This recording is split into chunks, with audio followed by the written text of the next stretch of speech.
श्रीपाद राज शरण प्रपद्ये. अध्याय 7. खगोल वर्णन. श्रीपाद श्रीवल्लभ चरित्रामृताचा महिमा. पहाटे श्री तिरुमलदासांनी आपले आह्निक उरकून सांगण्यास सुरुवात केली. ते म्हणाले, अरे शंकर भट्टा, श्रीपाद वल्लभांचे दिव्य चरित्र अद्भुत, अतर्क्य व अपूर्व असे आहे. तुझ्यावर त्यांचा अपार स्नेह असल्या कारणाने त्यांचे दिव्य चरित्र लिखाण करण्याचे महद्भाग्य तुला लाभले आहे. असा हा दिव्य योग श्रींच्या संकल्पाने तुला लाभला आहे. श्रीपादांचे एकाच वेळी अनेक ठिकाणी प्रकट होणे. नरसावधानी मृत्यू मुखातून बाहेर पडल्यावर त्यांच्यातील आकर्षण शक्ती शिनावली. पूर्वी साधना करीत असताना ज्या मनुष्याचे ते ध्यान करीत तो कितीही दूर असला तरी आकर्षित होऊन त्यांच्या जवळ येत असे, ती शक्ती सुद्धा आता शिनावली होती. जे लोक पूर्वी त्यांना घाबरत होते ते आता अजिबात घाबरेनसे झाले. वेळ पडल्यास त्यांचा उपहास करून त्यांना दुखवीत असत. त्यांची आर्थिक स्थिती सुद्धा खालावत चालली होती. 2 वेळच्या पोटभर जेवणाची सुद्धा काही वेळा भ्रांत पडत असे. अशा कष्टमय अवस्थेत ते आक्रोश करीत घराबाहेर आले. त्यावेळी महाचार्य बाप्पनाचार्युलू त्यांच्या नातवास कडेवर घेऊन आपल्या घराकडे जात होते. राजशर्माच्या घराकडून वळसा घेतल्यावर जो मार्ग येई तो थेट बाप्पनाचार्युलूंच्या घराकडे जात असे. श्रीपाद बालपणी आपल्या घरापेक्षा अधिक वेळ आपल्या आजोबांच्या घरीच राहत. श्री नरसिंह वर्मा व श्री व्यंकटप्पा श्रेष्ठी यांच्या घरी सुद्धा स्वेच्छेने जात. श्रीपादांशी बोलावे असे नरसावधानींच्या मनात आले. त्या गोंडस आणि लढिवाळ अशा दिव्य बालकास एकदा तरी कडेवर घेऊन लाड करावेत असे त्यांना वाटले. नरसावधानींची दृष्टी श्रीपादांवर पडली. श्रीपादांनी नरसावधानींकडे पाहून मंद स्मित केले. ते स्मित हास्य अत्यंत मोहित करणारे होते. नरसावधानी भिक्षेसाठी श्रेष्ठींच्या घरी गेले. तेथे श्रीपाद श्रेष्ठींच्या मांडीवर खेळत असलेले दिसले. नरसावधानींकडे पाहून श्रीपाद मिस्किलपणे हसले. नरसावधानी भिक्षा घेऊन ते नरसिंह वर्मांच्या घरी गेले. तेथे त्यांना श्रीपाद नरसिंह वर्मांच्या खांद्यावर खेळत असलेले दिसले. नरसावधानींकडे पाहून श्रीपाद पुन्हा मिस्किलपणे हसले. एकाच वेळी बालक श्रीपाद श्रेष्ठींच्या घरी, वर्मांच्या घरी व आजोबा बाप्पनाचार्युले यांच्या घरी होते. नरसावधानींना हे स्वप्न आहे का विष्णुमाया हे कळत नव्हते. गावातील लोक नरसावधानींचा छेड करू लागले. पादगया क्षेत्रातील स्वयंभू दत्ताची मूर्ती अदृश्य होण्यामागे नरसावधानींचा हात आहे अशी लोकनिंदा करू लागले. या लोकनिंदेने पीडित होऊन नरसावधानी भ्रमिष्ठासारखे घरी परतले. त्यांना अशा स्थितीत पाहून त्यांची पत्नी अत्यंत दुःखी झाली. तिच्या मनातील वेदना प्रकट करण्यासाठी ती देवघरात गेली.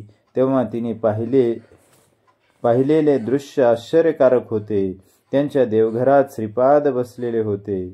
त्यांना पाहून त्या पतिपत्नीला अतिशय आनंद झाला.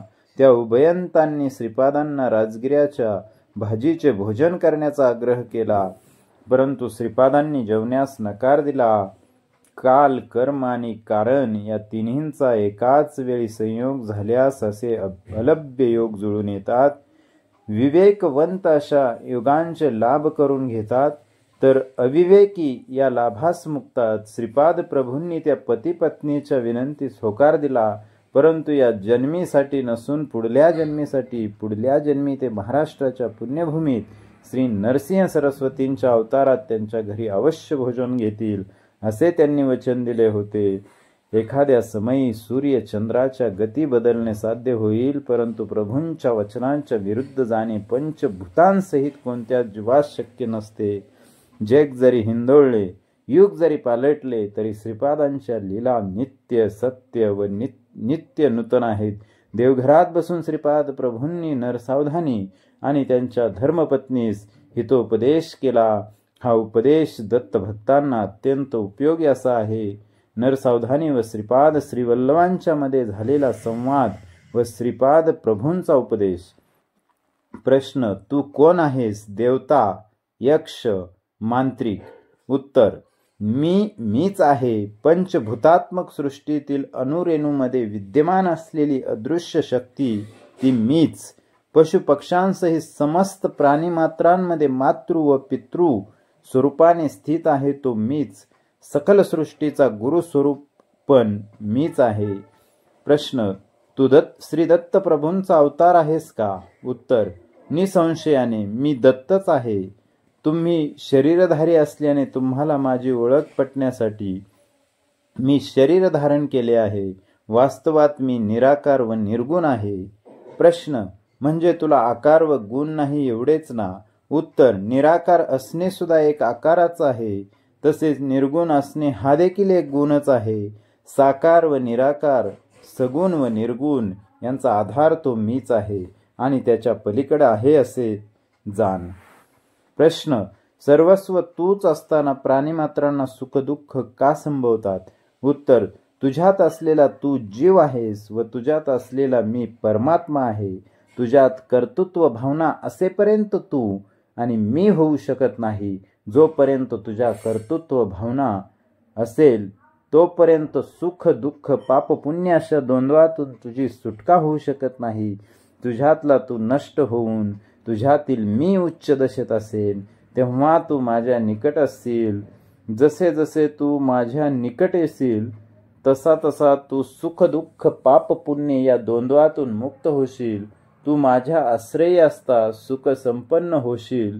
जीवात्मा व परमात्मा हे वेगळे आहेत असे काहींचे म्हणणे आहे. जीवात्मा व परमात्म्याचे घनिष्ठ संबंध आहेत असे काहींचे म्हणणे आहे. तर जीवच परमात्मा आहे असे काहींचे म्हणणे आहे. यातील खरे काय? तू वेगळा व मी वेगळा अशी भिन्नत्वाची भावना असली तरी हरकत नाही. तुझ्यातला अहंकार नाश पावल्यावर आपण दोघे द्वैतात स्थित असता आनंदाची प्राप्ती होईल. माझ्या अनुग्रहामुळे सगळे चालत असून तू केवळ निमित्त मात्र आहेस. या तत्वाचे अनुसरण केल्याने सुद्धा आनंद स्थितीत पावशील. मोहाचा क्षय झाल्याने द्वैत स्थितीमध्ये असताना सुद्धा तू मोक्ष सिद्धी पावशील. तुझ्यात आणि माझ्यात अत्यंत सामिप्य असताना मी तुझ्याद्वारे स्वतःच व्यक्त करतो. माझ्यातील सर्व शक्ती तुझ्याद्वारे अभिव्यक्त होत असताना तुझ्यातील अहंकार नाश पावून मोहक्षय झाल्याने या विशिष्ट असलेल्या अद्वैत स्थितीमध्ये पण आनंदाची प्राप्ती होईल. मोह नसल्यामुळे हा सुद्धा मोक्षच होय. तुझा अहंकार पूर्णपणे नाश पावल्याने कर्तृत्वाची भावना नाहीशी होईल. तुझ्यात तू नसून केवळ मी असलेल्या त्या स्थितीत मनाच्या कल्पनेने आकलन न होणाऱ्या ब्रह्मानंदाचा अनुभव करत असतो. म्हणून अद्वैत स्थितीत असला तरी मोक्ष प्राप्ती करू शकतो.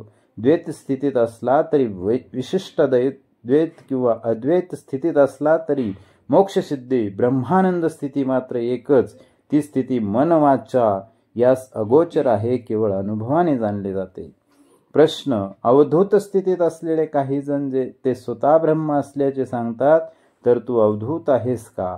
उत्तर: नाही, मी अवधूत नाही, मी ब्रह्म आहे आणि ब्रह्म सर्वस्व असल्याचे अवधूतांचे अनुभव आहे. तर मी ब्रह्म असून मी सर्वात यार्मी असल्याची स्थिती माझी आहे.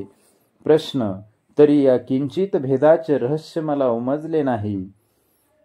उत्तर: समस्त संसार बंधनातून मुक्त झालेले अवधूत माझ्यात लीन होऊन ब्रह्मानंद सुखाचा अनुभव घेतात.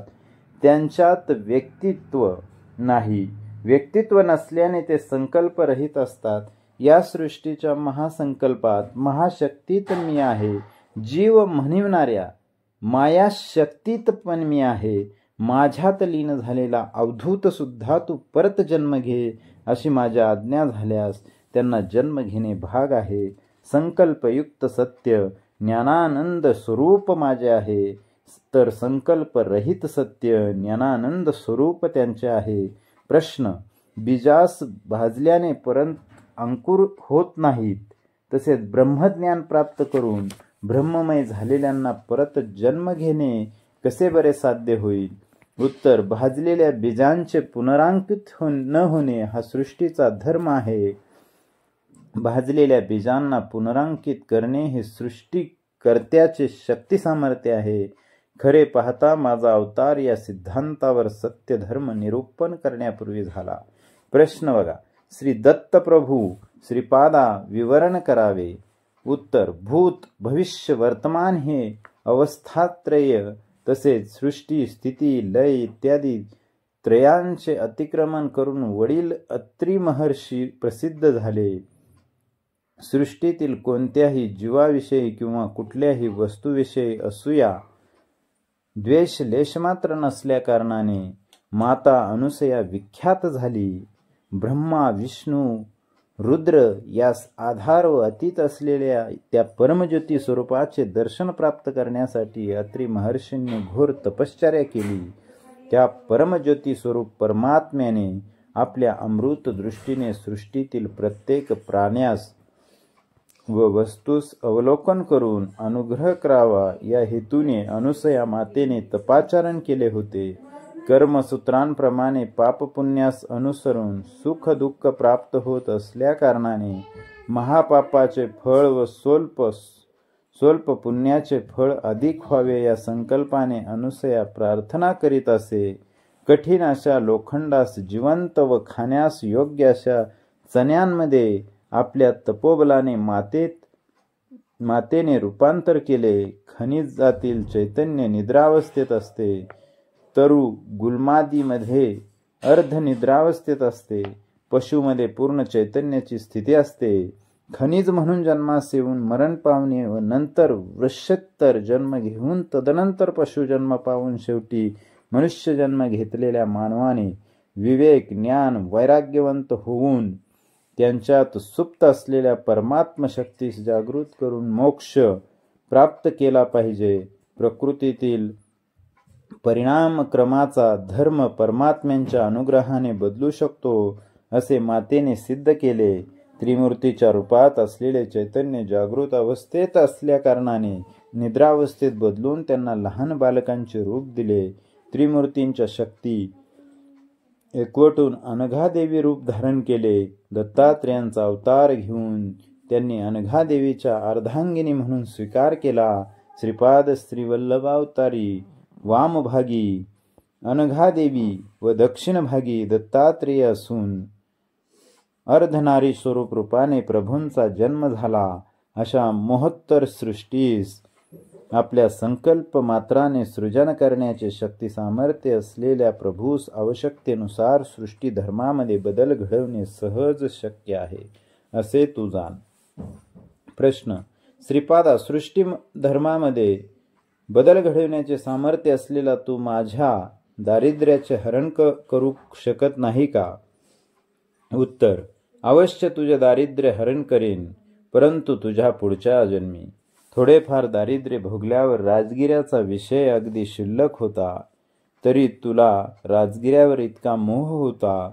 आई वडील किंवा आजोबा कोणाकडून याचना केली नव्हती. माझ्यासारख्या बालकाचा आहार असणारा तो किती. राजगिऱ्याची इच्छा झाल्याबरोबर तू दिले असते तर आजची स्थिती उद्भवली नसती. पण आता ती वेळ गेली. तुझ्या मनातील मालिन्य दूर करण्यासाठी तुझे हे जीवन पुरणार नाही. प्रत्येक मनुष्य आपले पुण्यफल आयुष्य ऐश्वर कीर्ती धन सौंदर्य इत्यादी रूपांनी पावतो. पापाचे फल म्हणून दारिद्र्य अल्पायुष्य कुरूप कुख्याती इत्यादी पावतो. तुझ्या पुण्याचा अधिक भाग काढून तुला आयुष्य दिले, जेणेकरून तुझे पुण्य खर्च झाले. आता तुझे पाप जास्त असल्या कारणाने दारिद्र्य भोगले पाहिजे. तरी स्वयंभू दत्ताची आराधना केल्या कारणाने दारिद्र्य असले तरी 2 वेळचे अन्न तुला लाभेल असा तुला माझा आशीर्वाद आहे. प्रश्न. हे श्रीपादा, वर्णाश्रम धर्माप्रमाणे वर्तन करावे असा शास्त्रांचा निर्धार आहे. तुमच्या आजोबांनी वैश्यानांना वेदोक्त पद्धतीने उपनयन करता येईल असा जो निर्णय दिला तो चुकीचा नाही का? उत्तर. सत्य ऋषीश्वरांच्या निर्णयात खोटे शोधण्याचा प्रयत्न केल्यामुळे तुझी जीवा छाटून टाकली पाहिजे. आजोबा म्हणजे तुला कोण वाटतं? ते साक्षात भास्कराचार्य होत. विष्णुदत्त व सुशीला स्वार्थ म्हणजे काय ठाऊक नसलेले परम पवित्र अशी दंपती. त्यांना माझे माता पिता म्हणून जन्मास घालावे असा आदेश मी काल व कर्मदेवतांना दिला. नरसिंह वर्मांचे पूर्वज श्री लक्ष्मी नरसिंह स्वामींचे अनन्य भक्त सिंहाचली होत असलेल्या यज्ञ यागात विशिष्ट अन्नदान केलेले पवित्र घराणे. मी पिठाकापूर्वी जन्म घेण्यापूर्वीपासून एका कर्म पद्धतीने ही घटना घडवून आणली. त्या 3 घराण्यांशी असलेले ऋणानुबंध एका जन्मात फेडले जाऊ शकत नाहीत किंवा एका अवतार काळात समाप्त करण्यासारखे नाही. माझा वरदहस्त त्यांच्यावर वंशोवंशी असेल. माझ्या छत्रछायेत ते निश्चिंत राहतील. भक्तास श्रीपादांचे अभय. आता माझ्याविषयी बोलायचे असेल तर काहीही किंमत नसलेला राजगिरा तू मला देऊ शकला नाहीस. मी भोजन केल्यास लाख ब्राह्मण भोजनाचे पुण्य तुला लाभले असते. तू खरंच दुर्दैवी आहेस. धर्म कुठले अधर्म कुठले याविषयी वाद असेल तर शास्त्रांचा आश्रय घेतला पाहिजे. शास्त्राप्रमाणे आचरण करावे किंवा करू नये ह्याविषयी मीमांसा होत असेल तेव्हा निर्मल अंतकरण असलेल्या सत्पुरुषांचे म्हणणे शास्त्र ठरते. ते म्हणतील ते वेदवाक्यासमान असून धर्मसम्मत असते. त्यांनी अधर्माने निर्णय द्यायचा प्रयत्न जरी केला तर धर्मदेवता त्यांना अधर्म मार्गाने परावृत्त करून धर्मसम्मत असलेल्या निर्णय देण्यास बाध्य करते. हिंसा करणे पाप आहे असे शास्त्र सांगते. पण श्रीकृष्ण परमात्म्याच्या सक्षम झालेले युद्ध धर्मयुद्ध झाले. कौरव पांडवांचे युद्ध धर्मयुद्ध व युद्ध झालेले स्थल धर्मक्षेत्र म्हणून प्रख्यात झाले. यज्ञ करणे पुण्य फलप्रद आहे. परंतु परमात्म्याचे स्वरूप असलेल्या शिवास आव्हान न करता केलेल्या दक्षाच्या यज्ञाचे शेवटी युद्धात रूपांतर झाले. दक्षाचे शिर धडा वेगळे झाले. नंतर त्याला आजाचे शिर लावण्यात आले. रोग्यास पित्त प्रकोप झाल्यास वैद्य लिंबू आवळा इत्यादींनी उपचार करतो. शरीराचा जर एखादा भाग नासल्यास तो भाग शास्त्राने छेदून रोगाचे निदान करतो. मी पण तसाच आहे. माझ्यात देवतांचे अंश आहेत. तसेच राक्षसांचे अंश पण आहेत. मी उन्मत्तासारखा पिशाच्यासारखा राक्षसासारखा पण व्यवहार करतो. माझ्या अंतर्गत जीवाविषयी अत्यंत करुणा असल्यामुळे तुमचे स्वभाव तुमचे शुभाशुभ कर्म यास अनुसरून मी वर्तन करीत असतो. अनन्य शरणागत झालेल्या माझ्या भक्ताचे हात मी सोडित नाही. दूरदेशी असलेल्या माझ्या भक्तास माझ्या क्षेत्री आणतो. ऋषींचे कुळ व नदीचे मूळ विचारू नये. आदी पराशक्ती कन्या का परमेश्वरीच वैश्यकुळात अवतरण झाले नाही का? सिद्ध असलेल्या मुनीत वैश्य मुनी नाहीत का? ब्राह्मण क्षत्रिय वैश्यच नव्हे तर शूद्र जरी निष्ठेने नियम पालन करणारा असेल तर वेदोक्त उपनयनास अधिकारी आहे. उपनयन संस्काराने 3रे नेत्र उघडले पाहिजे. अंतःकरण शुद्ध होऊन ब्रह्मज्ञानात मन मग्न झाले पाहिजे. तुझे मन शाक ज्ञानाविषयी पूर्णपणे मग्न झाले आहे. ब्रह्म हे काय बाजारात विकत मिळणारे वस्तू आहे? या जन्मी ब्राह्मण म्हणून जन्मास आलेला पुढच्या जन्मी चांडाळ जन्म पाहू शकतो. तसेच या जन्मी चांडाळ म्हणून जन्मास आलेल्या पुढच्या जन्मी ब्राह्मण म्हणून जन्मास येऊ शकतो. ब्रह्मवस्तू कुल मत देश काल यांच्या अतीत असलेले रहस्य आहे असे तू जाण. देव भावप्रिय असून बाह्यप्रिय नाही. तुझ्या भावास अनुसरून दैव कार्य करीत असते. ब्रह्मज्ञानाचा उपदेश करीत असता मी ब्राह्मण असतो. भक्तांचे योगक्षेम व अनुग्रह करण्यासाठी दरबारात असतो तेव्हा क्षत्रिय असतो. प्रत्येक जीव आपापल्या पाप पुण्य कर्माप्रमाणे फळ पावतो. प्रत्येक जीवाचा लेखाजोखा माझ्याजवळ आहे.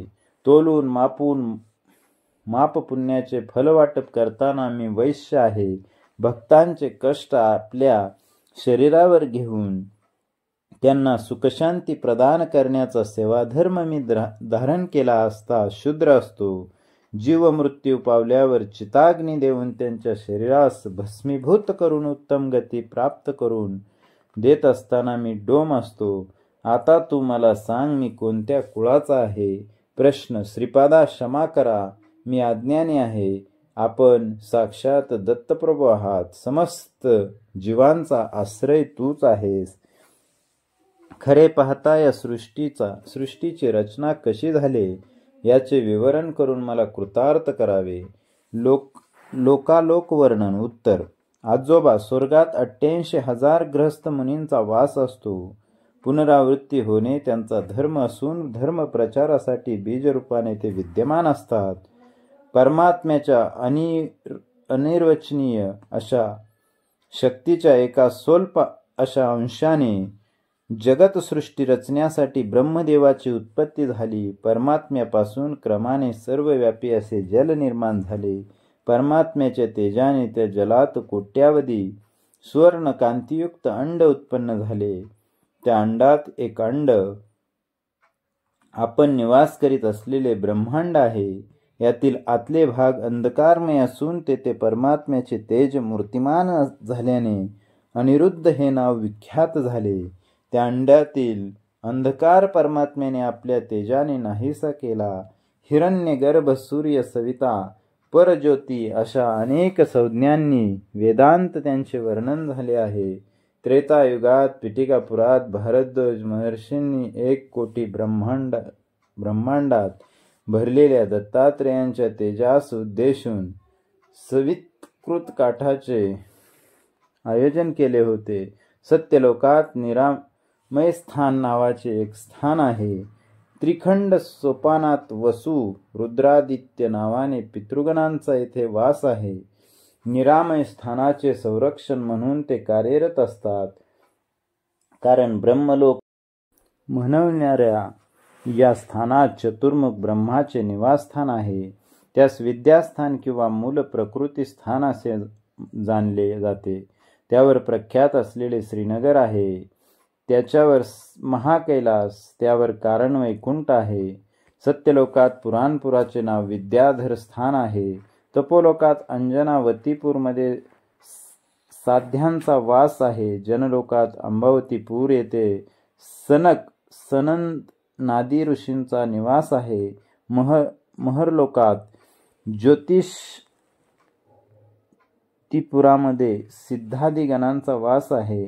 स्वर्गलोकात अमरावतीपुरामध्ये देवेंद्रादी देवतागणाचे वास्तव्य आहे. खगोलाशी संबंधित ग्रह नक्षत्रादी असलेले भूरलोकात रथ तर पुरामध्ये विश्वकर्मा नावाच्या देवशिल्पीचा वास आहे. आजोबा, भूलोकात 2 भाग आहेत. मानवांचा निवास असलेला एक भागास भूगोल असे म्हणत आणि ह्यांच्याशिवाय महाभूमी म्हणवणारा दुसरा भाग आहे. ही महाभूमी भूलोकांच्या दक्षिणेस 5 कोटी ब्रह्मांड योजने दूर स्थित आहे. मृत्यूलोक म्हणजे भूलोक व भूरलोक असून त्यात महाभूमीचा पण समावेश आहे. पाताळात अतल, वितल, सुतल आणि रसातल, तलातल, महातल आणि पाताल अशा प्रकारचे 7 लोक आहेत. थोडक्यात यास स्वर्ग, मत्स्य, पाताळ असे म्हणत. आपण राहतो या भूगोलाच्या खालच्या बाजूस महाभूमी आहे, जिच्या मध्यभागात उंचवटा असून चक्राकार आहे. त्यामुळे त्याच्या उपरितलावर सूर्य चंद्र सदैव झळकत असत. सतत प्रकाशमान असल्याकारणाने तेथे कालमानाचे निर्णय नाही. या महाभूमीवर 7 समुद्र, 7 द्वीप आहेत. जम्बूद्वीप या महाभूमीवर आहे. भूलोक व भूरलोक यांची संयुक्त संज्ञा मृत्यूलोक अशी आहे. भूलोकात महाभूमी व भूगोल असे 2 प्रकार आहेत. सृष्टीच्या प्रारंभी समस्त लोक जलमय होते. प्रजापतीने सृष्टी रचण्याच्या हेतूने तपाचरण केले. तेव्हा जलावर तरंगत असलेल्या पुष्कर पर्णाचे दर्शन झाले. प्रजापतीने वराह रूप धारण करून पुष्कर पर्णाजवळ पाण्यात बुडी मारली. खाली त्यास महाभूमी आढळली. तेथून थोडी ओली माती काढून त्याला आपल्या धारदार सुळ्यांनी त्या मृत्तिकेचे 2 भाग पडले. एक भाग पाण्यावर आणून पुष्कर पर्णावर ठेवल्याने पृथ्वी झाली. आजोबा, याला भूगोल असे म्हणत. महाभूमीपासून भूलोकाचे अंतर 5 कोटी ब्रह्मांड योजने आहे. महाभूमीचा विस्तार 50 कोटी योजने आहे. जम्बूद्वीप नावाचे द्वीप या महाभूमीवर आहे. त्यांच्यात नवखंड आहेत. देवीखंडी, देवता व गभस्तखंडी भूतांचा निवास आहे. पुरुषखंडी किन्नर, भरतखंडी मानव, शरभखंडी सिद्ध आणि गंधर्वखंडी गंधर्व, ताम्रखंडी राक्षस, शेरुखंडी यक्ष व इंदुखंडी पन्नागांचा निवास आहे. महाभूमीवर असलेल्या जंबूद्वीपाच्या दक्षिणेस असलेले भरतखंडी व भरतपुरी वैवस्वत मुनी भूऋषी व मानवा समवेत राज्य करीत आहेत. महाभूमीवर जंबूद्वीप असल्याप्रमाणे भूगोलावर सुद्धा जंबूद्वीप आहे. माझा श्रीपाद श्री वल्लभ अवतार पिटिकापुरी होण्याअगोदर 100 वर्षापूर्वी या महाभूमीत माझे आगमन झाले. महाभूमीवर असलेल्या जंबूद्वीपाचा विस्तार लक्ष ब्रह्मांड योजने आहे. जंबूद्वीपावर केवळ भरतखंडी वैवस्वत मनु आहेत. इतर खंडात देवयोनीचा वास आहे. कोवळ्या उन्हासारखा प्रकाश असून तेथे दिवस किंवा रात्र याचा भेद नाही.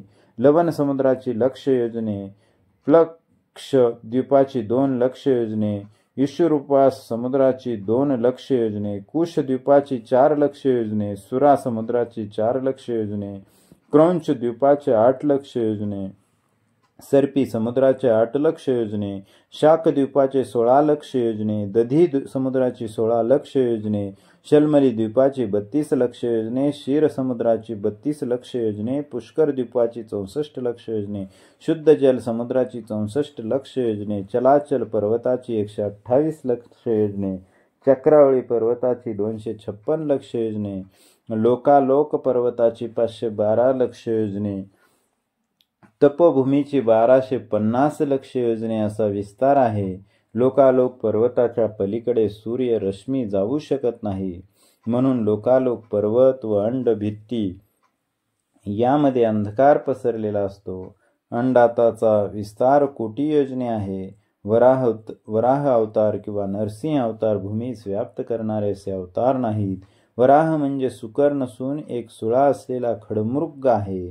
द्वीपाधिपती द्विपाधी देवतांचे वर्णन. महाभूमीत असलेल्या जंबूद्वीपाचे स्वयंभू मनूने चक्रवर्ती म्हणून प्रथम पालन केले. त्यांचे 7 पुत्र 7 द्वीपांचे अधिपती झाले. प्लक्ष द्वीपांचे मेधातिथी, शाल्मल द्वीपांचे वपुष्मंत, कुश द्वीपाचे ज्योतिष्मंत, कौंची द्वीपाचे द्युतिमंत, शाक द्वीपाचे हव्य, पुष्कर द्वीपाचे सवन हे पहिले चक्रवर्ती होत. प्लक्ष द्वीपातील चतुर्वर्ण आर्य, कुरर, विंदक, भाविन या नावाने प्रसिद्ध आहे. चंद्राकृतीत असलेले विष्णू त्यांचे आराध्य दैवत आहेत. शलमल द्वीपी कपिल, चारणक, पित व कृष्ण असे 4 वर्ण आहेत. त्यांचे आराध्य देव विष्णू आहे. कुश द्वीपात दमी, शुष्मीन, स्नेह, मंदेह असे 4 वर्ण आहेत. त्यांचे आराध्य दैवत ब्रह्मा आहे. कौंच द्वीपात पुष्कर, पुष्कल, धन्य व पिष्य असे 4 वर्ण असून त्यांचे आराध्य दैवत रुद्र आहे. शाक द्वीपात मंग, मागध, मानस व मंद असे वर्ण असून सूर्य भगवानाची ते उपासना करीत. पुष्कर द्वीपात मात्र चतुर्वर्ण नाही. सगळे देवतांच्या सारखे रोग शोक मुक्त असून आनंदाने कालक्रमण करतात. त्यांचे आराध्य दैवत ब्रह्मा आहे. आपल्या भूगोलात जंबूद्वीपामध्ये भरतवर्ष, किपुरुष वर्ष, हरिवर्ष, केतुमाल्य वर्ष, इलावृत्त वर्ष, भद्राश वर्ष, रम्यक वर्ष, हिरण्यक वर्ष, कुरुवर्ष या नावांचे भाग आहेत. महाभूमी गोलाकार असून मध्यभागी कासवाच्या पाठीप्रमाणे उंच आहे. या उंचवट्यास भूमंडळ असे म्हणतात. भूगोल मात्र लिंबासारखे असते. महाभूमी मेरुखेस वळसा घेऊन ब्रह्मांडाच्या टोकापर्यंत व्यापून आहे.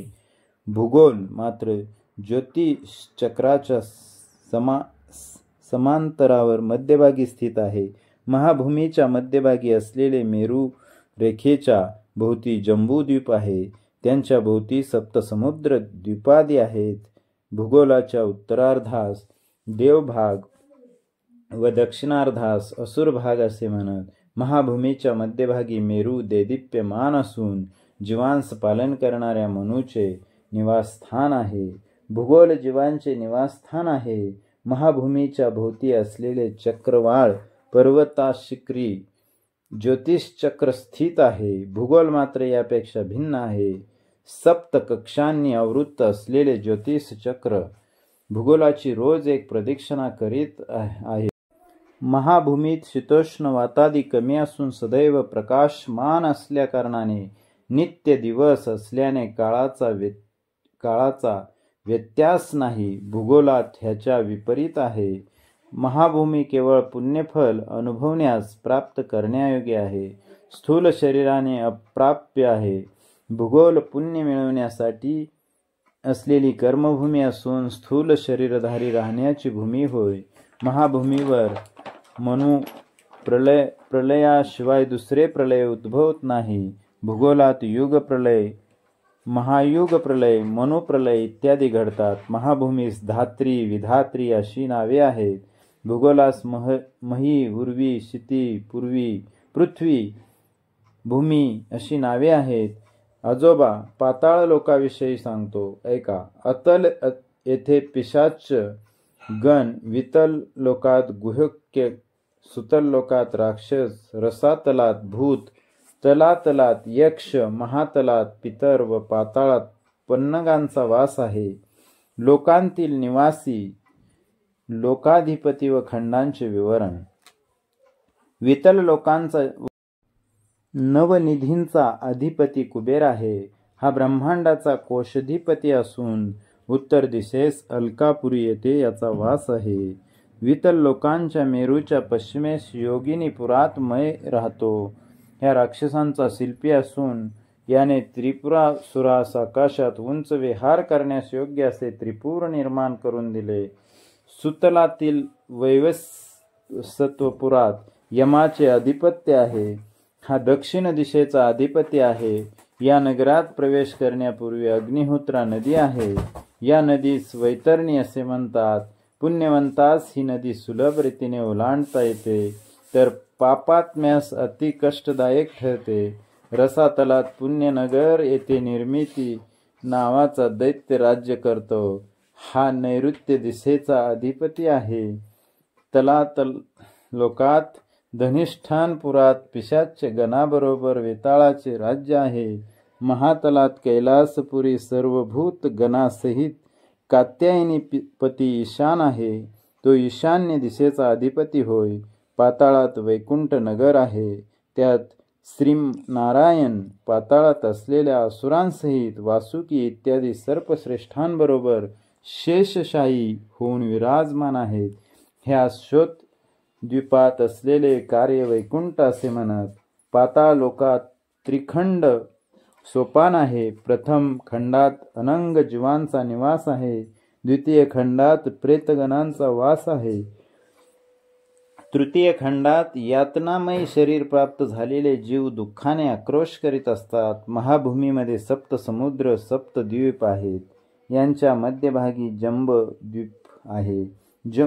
जंबू द्वीपाचे नवखंडामध्ये विभाजन झाले असून दक्षिणेस असलेल्या खंडास भरतखंड असे म्हणत. भरतखंडात भरतपूर येथे स्वयंभू मनु राहत असे. अनेक पुण्यजीव, ऋषी इत्यादी स्वयंभू मनूच्या राज्यात वास करीत ते लोकांचे तसेच धर्माचे पालन करीत महाभूमीवर सप्तद्वीपाभोवती चराचर चक्रावळ लोकालोक असे पर्वत स्वर्ग लोकांपर्यंत व्यापून आहेत. हे कांती किरणास आपल्यामधून कधीच प्रसारित होऊ देत नाहीत. महाभूमीच्या खाली 7 अधोलोक आहेत. ह्यात सप्त पाताळ असे म्हणतात. अतल लोकात पिशाच्यांचा निवास आहे. वितल लोकात अलकापुरीत कुबेर असतो. तो योगिनीपुरात राक्षसांसमवेत मय असतो. राजा बळी आपल्या परिवारासह असतो. वैवस्वतपुरात यमाचे निवासस्थान असून येथील नरकात पापी जीव यातना भोगतात. रसातल लोकात पुण्यपूर येथे निवृत्तीभूत गणासहित निवास करतो. तलातल लोकात धनिष्ठापुरात वेताळ राहतो व कैलासपुरी रुद्र महातलात पितृदेवांचा वास आहे. पाताळात श्वेतद्वीप वैकुंठ आहे. यात नारायणाचा निवास आहे. मेरूस लागून अधोभागी अनंग जीव, प्रेतगण व यातना देह असतात. निरालंब सुच्चग्रस्थानात महापातकी असत.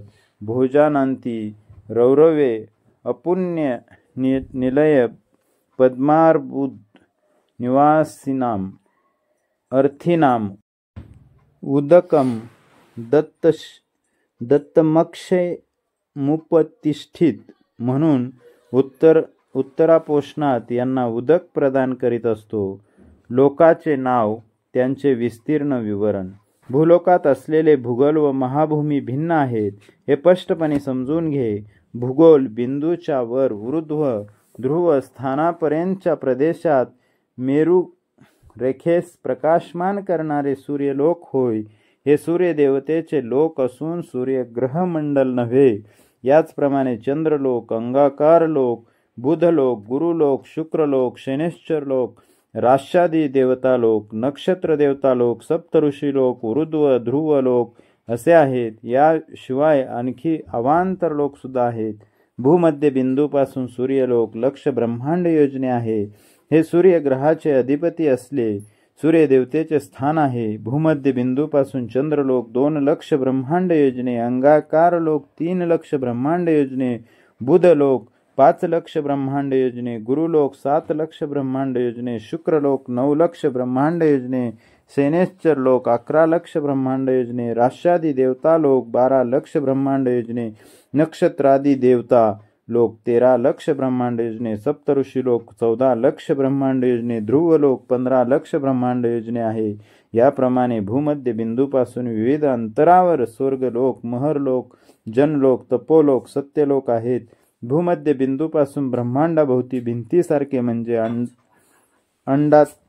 अंडातापर्यंत 24 कोटी 50 लक्ष ब्रह्मांड योजनांचे अंतर आहे. भूमध्य बिंदूपासून अंडाताच्या बाहेरपर्यंत 25 कोटी 50 लक्ष ब्रह्मांड योजनाचे अंतर आहे.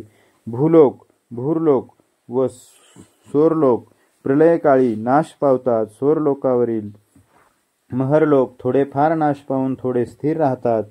त्यावर असलेले जन, तप व सत्यलोक ब्रह्माच्या आयुष्याच्या अंती नाश पावतात. स्वर्ग म्हणजे सोरलोक, महरलोक, जनलोक, तपोलोक, सत्यलोक, अंडातापर्यंतचा प्रदेश. दत्त म्हणजे कोण? आजोबा, दत्त तत्व तुम्हाला अनुभवायचे असेल तर लक्ष वेळा जन्म घेतले पाहिजेत. कोट्यानुकोटी ब्रह्मांडास व्याप्त करून त्यांचे अतिक्रमण करून असलेले एकमेव तेजोमहराशी म्हणजे दत्त असे समज. ते दत्तप्रभूच तुझ्या समोर असलेले श्रीपाद श्रीवल्लभ आहेत असे जाण.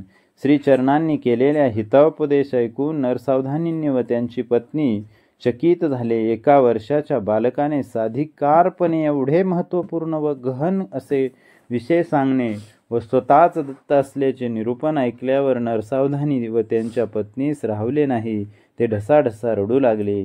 त्या दिव्य शिशूचे श्रीचरण स्पर्श करावे अशी इच्छा व्यक्त केली.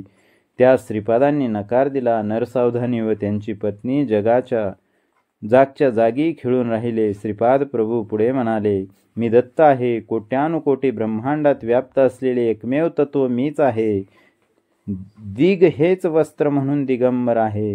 हे जे कोणी त्रिकरण शुद्धीने दत्त दिगंबरा, श्रीपाद श्रीवल्लभ दिगंबरा, नरसिंह सरस्वती दिगंबरा म्हणून भजन करतील, कीर्तन करतात, तेथे मी सूक्ष्म रूपाने सदैव असतो. माझे मातामह असलेले श्री बाप्पनार्य परप्रांतातून पादगयाचे श्राद्धादी कर्म करण्यास आलेल्या लोकांस सेवाभावाने भोजन व राहण्याची सोय करीत असताना काही लोकांनी आक्षेप घेतला, कोठे आहेत तुमचे स्वयंभू दत्त? अदृश्य झाले ना? तेव्हा श्रीपाद म्हणाले, तो दत्त मीच आहे. मी जन्म घेतलेल्या पवित्र ग्रहात राहण्यास आलेले नक्कीच पवित्र होतील. पितृदेवतांस अवश्य पुण्य लोकांची प्राप्ती होईल. जीवित असलेल्या जीवांचे तसेच मरण पावलेल्या जीवांचे योगक्षेम वहन करणारा प्रभू मीच आहे. मला जन्म मरण दोन्ही समान आहेत. तरी तू स्वयंभू दत्ताची आराधना केल्याचे फळ हेच का? अशी व्यथा तुझ्या मनात आहे. तुझ्यावर असलेले आळ नाहीसे करण्यास स्वयंभू दत्ताचे दर्शन शीघ्र होईल आणि मूर्तीची प्रतिष्ठापना होईल. तुला मी आयुष्य दिले, दत्त ध्यानी असू दे. पुढच्या जन्मी तुला अनुग्रह होईल असे आश्वासन देतो. या जन्मी माझ्या पादुकां स्पर्श करण्याचे महापुण्य तुला नाही. कोट्यानुकोटी ब्रह्मांडाचे सृजन, रक्षण व लय करणारा एक प्रभू असा मी माझ्या वरदहस्तांनी तुला आशीर्वाद देतो.